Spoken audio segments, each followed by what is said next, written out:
I don't like being in here at night by myself.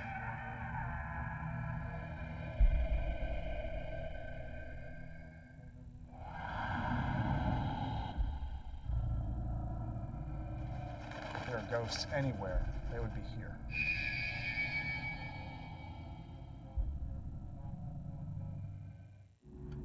Prisons and jails built in America in the 17 and 1800s were gruesome reminders that crime did not pay. In a time when deplorable living conditions walked hand in hand with death and personal tragedy, these institutions of punishment were truly terrifying places that assuredly left deep psychic fissures in this world and the next. The Eastern State Penitentiary in Philadelphia, Pennsylvania, was just such a place.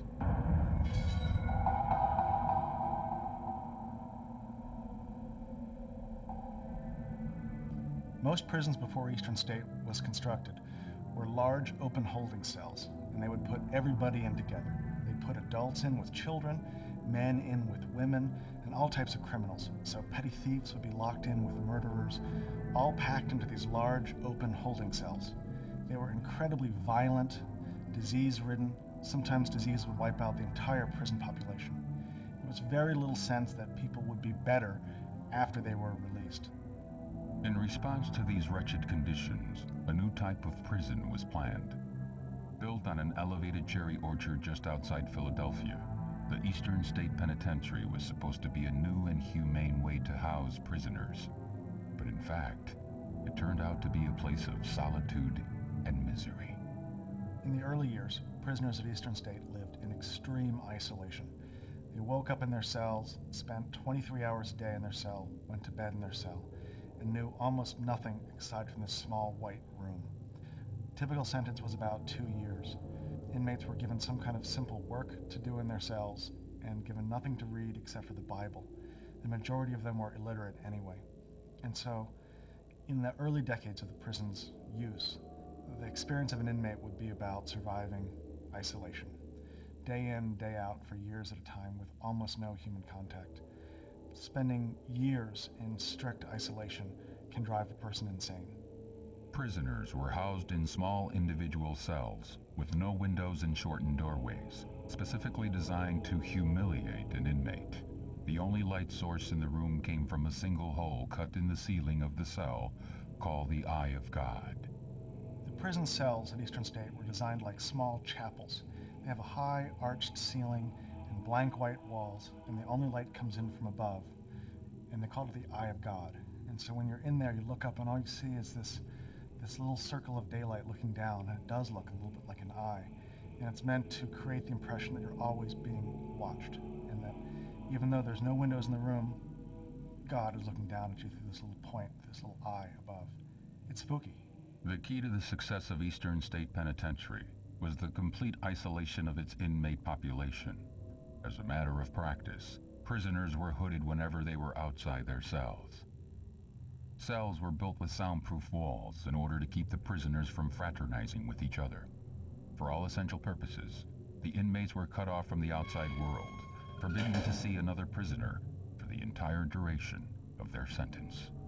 The people who ran Eastern State Penitentiary had a fetish about silence, and so even the guards pacing these corridors wore socks over their shoes to muffle their footsteps.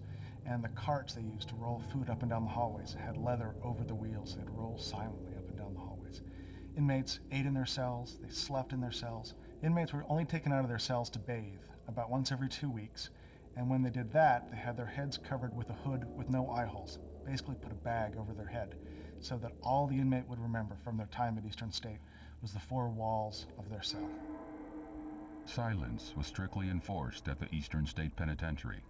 If a prisoner was caught making any noise at all, they were severely punished. Prisoners who continually broke the rules faced stiffer and stiffer penalties. Over time, the prison's administrators had to resort to more intense forms of punishment to get their point across. Punishments for repeat offenders included the straitjacket, the iron gag, and a particularly hideous contraption called the mad chair. Most prisons at the time were extremely violent, and inmates who came into Eastern State could expect at first they'd be treated very well. But if inmates committed infractions of the rules at Eastern State, they'd be treated the way they'd be treated at any other prison in the early 1800s, which was with extreme force. Sometimes they would take inmates out into their exercise yards, hang them by their wrists from chains, strip them naked, and douse them with water in the wintertime. There was accounts of one inmate having ice hanging from his beard while he hung naked out in the exercise yards. There was even an inmate named Matthias Macumsey who was consistently making noise, and they couldn't get him to stop, and they put him in a device they called the iron gag. It held his hands behind his back, and a bar went up and into his mouth and put a metal rod against his tongue to keep him quiet. And he struggled against it, and his tongue swelled, and he choked to death. There was an investigation. They looked into it and decided that he'd asked for it. He had it coming. This was typical for the way prisons were run at the time. Life was cheap in the early 1800s. If a prisoner survived solitary confinement and had the physical strength to conquer the prison's many torture devices, he had one more demon to defeat, that being disease. The prison's poorly designed heating, plumbing, and ventilation systems worked together to spread the putrid odor of human waste to every nook and cranny of the building. These unsanitary conditions caused outbreaks of illness that ravaged both the inmate population and the guards assigned to maintain order in the prison. Without a doubt, serving time at the Eastern State Penitentiary was a mind-numbing experience. There were many documented instances where prisoners went insane because they could not handle the isolated conditions that were the mainstay of the prison. The Pennsylvania system of punishment at the Eastern State Penitentiary was finally abandoned as it produced very few reformed prisoners. For over 150 years, the Eastern State Penitentiary housed murderers, gangsters, and the criminally insane. Al Capone, America's most notorious gangster, was sentenced to 1 year at the Eastern State Penitentiary in 1929. By far the most famous of our alumni is Al Capone. A lot of people don't realize that the first time that Capone was in prison was in Philadelphia. He was traveling from Atlantic City back to his home in Chicago, and Philadelphia police stopped him while he was in town and searched him and found that Capone was carrying a .38 caliber revolver, and it was loaded. The courts in Philadelphia wanted to make an example out of this famous Chicago gangster, and so they gave him the maximum sentence, which was 1 year in prison. Ironically, though, they sent him up here to Eastern State Penitentiary, and while the courts were trying to be harsh with Capone, the Department of Corrections was extremely generous. And so while he lived here, Capone had oriental rugs and oil paintings on the wall of his cell, and he had a cabinet-style radio, which would be fairly high-tech, like having a DVD player now.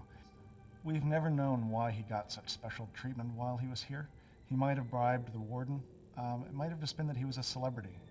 In 1956, cell block number 15, also known as Death Row, was constructed at the Eastern State Penitentiary, one of the last buildings added to the prison complex. Cell Block 15, otherwise known as Death Row, was a two-story building that housed the worst examples of humanity. Cell Block 15 was the last cell block added into the Eastern State Penitentiary complex, and it's where they housed the most violent and disruptive inmates in the Pennsylvania system. It's the only cell block that had modern electronic door locks where they could open and close cells by pushing buttons, which kept the guards distanced from the inmates. They were scared of these guys. Many inmates spent the last weeks, days, hours of their life inside of cell block 15, and on the day of their execution, they'd be shipped out to a different institution to die in Pennsylvania's electric chair. By the 1960s, the march of time had been particularly unforgiving to the old prison. The Eastern State Penitentiary was considered out of date and in a state of miserable disrepair, and in 1971, the Commonwealth of Pennsylvania officially closed the doors of the historic Eastern State Penitentiary. Reopened in 1994 as an historic site, daily public tours are conducted at the Eastern State Penitentiary, and special ghost tours are held at night prior to Halloween. No better place could be found to host a ghost tour. In fact, many visitors come to the prison in the hopes of having a supernatural encounter with one of its many spirits. The prison's fortress-like atmosphere, crumbling cell blocks, and water-stained ceilings most certainly lends itself to the perception that the place could be haunted. I think there's a couple different reasons that Eastern State is so haunted. First is the stone construction. A lot of old buildings, especially public works buildings, were made out of stone. And a lot of paranormal researchers have proven that certain types of stone seem to magnify or collect psychic or spirit energy, and that would explain why a lot of castles in Europe are reported to be haunted. Just the untimely demise of so many people and so many horrific experiences of the different prisoners there really have embedded themselves into the very foundations of the prison. And it's like a giant tape recorder that replays these horrific experiences over and over and over again, and probably will never end with the amount of torture and torment that's taken place there. But for those lucky or unlucky few who have experienced something not of this world inside the prison, paranormal ambience definitely does not account for all the things they have encountered there. In September 2001, members of the Philadelphia Ghost Hunters Alliance conducted an investigation at various locations within the main part of the prison. Armed with night vision scopes, digital recorders, and photographic equipment, investigators set out to find evidence that ghosts exist at the Eastern State Penitentiary. Their investigation really focused on cell blocks 5 and 6. Members, initially when they arrived, reported seeing a figure step out of a cell, and it caught one of the members' attention, and they went and investigated further, and as the investigator approached, the figure stepped back in the cell. And when the investigator arrived, they found that the cell was empty. The Philadelphia Ghost Hunters Alliance basically determined after their investigation that the prison really could be haunted based on all the numerous experiences that they dealt with on that particular evening.